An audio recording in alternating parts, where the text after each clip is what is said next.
On the night of the 31st of August, 1997, a speeding Mercedes, chased by the paparazzi and driven by a man over the drinking driving limit, lost control and crashed in a tunnel in Paris.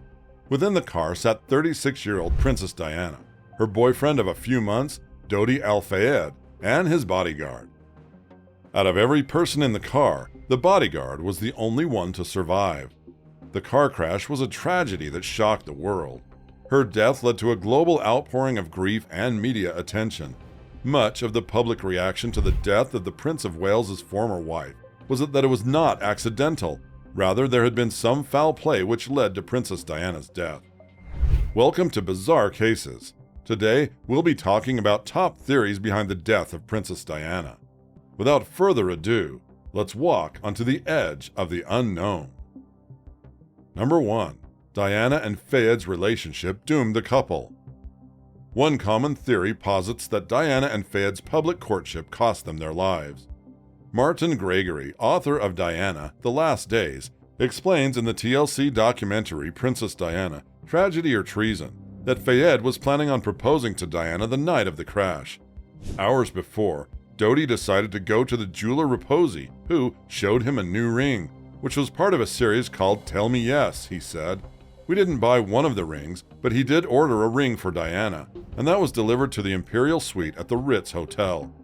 After his son's death, Dodi's father, Mohammed Fayed, famously launched his own investigation into the incident, believing the royal family was biased against his son because he was an Egyptian Muslim. Fayed reasoned the British establishment wanted to prevent Diana and Dodi from marrying so that Prince William, the future king, and Prince Harry would not have a Muslim stepfather. Number 2. Diana was pregnant. According to Mohammed al-Fayed, MI6 had Diana and Dodi murdered on the order of the royal family, specifically Prince Philip, as she was pregnant with Dodi's child. The pair were also apparently about to announce their engagement, an event that Mohammed claimed was unpalatable to the royal family, as they could not accept that an Egyptian Muslim could eventually be the stepfather of the future King of England.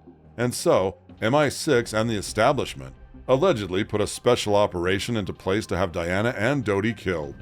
Adding fuel to conspiracy theorists' fire that Diana was expecting was the fact that she was partially embalmed after her death, a procedure that would make it impossible to test her blood. She was embalmed before the autopsy, which is against the law, Richard Belzer, actor, author, and Diana conspiracy theorist, told Tragedy or Treason. We couldn't prove she was pregnant or not because she was embalmed, so that's incredibly, ghoulishly suspicious to order an embalming, especially in such a high-profile death. However, post-mortem examinations of Diana's body found no signs of pregnancy. Tests on her blood found at the scene showed no increase in levels of pregnancy hormones.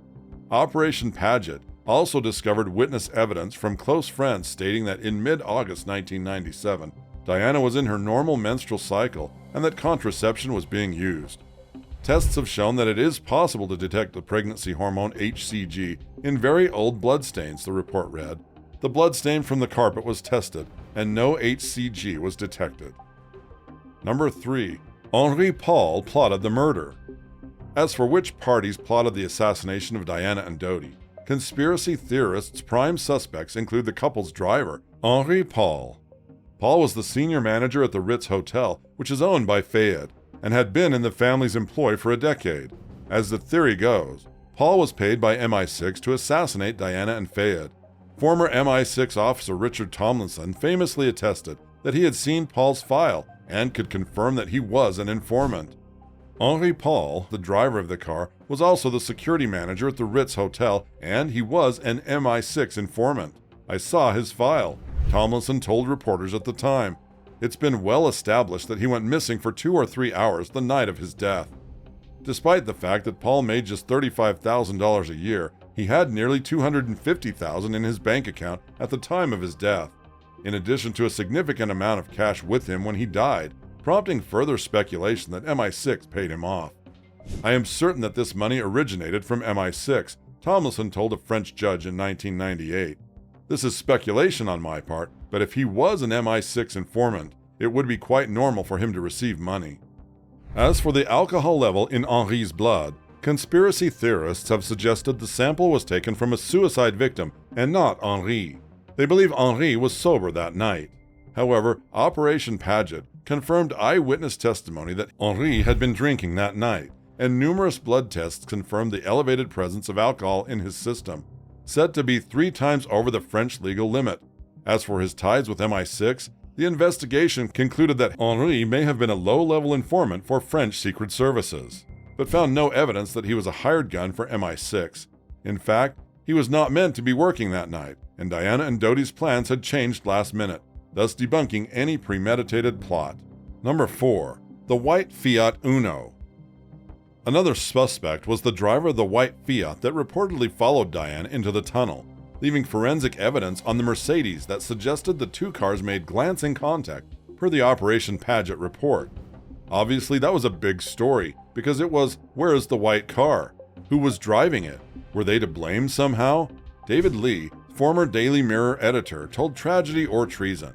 Conspiracy theorists attempt to link the Fiat to James Anderson, and thus link the well-known French paparazzi to the crash scene, claiming he was also an MI6 informant. Operation Paget accepted Anderson's statement that he was home with his wife during the crash. Many reports have also claimed that Princess Diana herself believed that she would be killed. A letter that was disclosed by Paul Burrell, Diana's one-time butler, showed the same. He said he had been given it for safekeeping. I am sitting here at my desk today in October, longing for someone to hug me and encourage me to keep strong and hold my head high.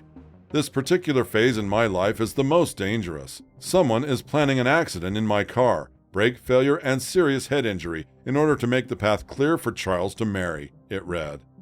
Anderson was found dead in his car in the French countryside in 2000. Police ruled it a suicide, but Fayed and other doubters claimed he was killed for the part they believe he played in the alleged assassination of Diana and Dodi. Number 5. The flash before the crash. Many other witnesses, along with the French eyewitness François Levistre, who was driving through the tunnel ahead of Diana's Mercedes, claimed to have seen a bright light at the crash's point of impact. There was also the presence of a white Fiat Uno that suspiciously followed the car into the tunnel and even left forensic evidence on the Mercedes before driving away. Conspiracy theorists have suggested the Fiat was driven by MI6 agents who blinded Henri with a bright flash, causing him to lose control of the vehicle. That kicked off the flash before the crash theory, with Tomlinson, the former MI6 agent, claiming he had seen a similar flashing strobe light in his training, used to disorient drivers as a method of assassination. Although witnesses did see bright flashes, they all saw different ones from different angles and at different times. Paget concluded there were many flashes that night caused by the paparazzi's cameras and headlights in general, but none were found to be overly malicious.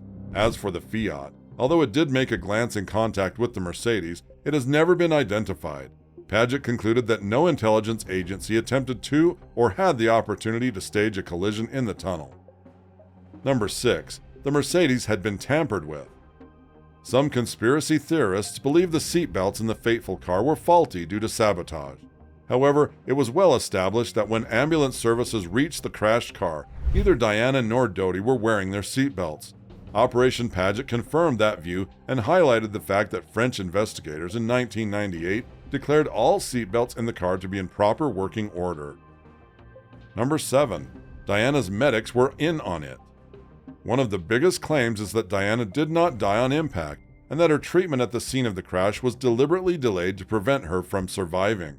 Diana was treated at the scene for an extended period before she was eventually moved to the hospital. She wasn't even taken to the nearest one when she was finally moved. Conspiracy theorists believe this combination of events suggests the doctors treating her were in collusion with security services to ensure Diana died that night. French emergency care is different from that in the UK. In France, treatment at the scene is prioritized before moving the patient to the hospital, whereas in the UK that is reversed.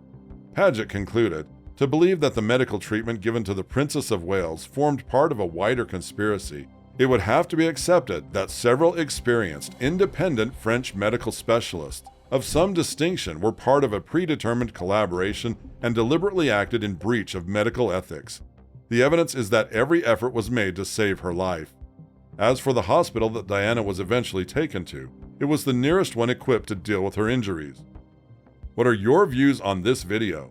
Do you think Princess Diana's death was a mere accident, Or do you believe there was some foul play involved? If so, which of the above theories do you believe the most? Or is there any other theory that you think must be the truth? Do let us know in the comments section below. Thank you for watching this video. If you liked our efforts in the research of this video, please make sure to like, share, and subscribe to our channel so that you never miss out on our content. Catch you in the next video.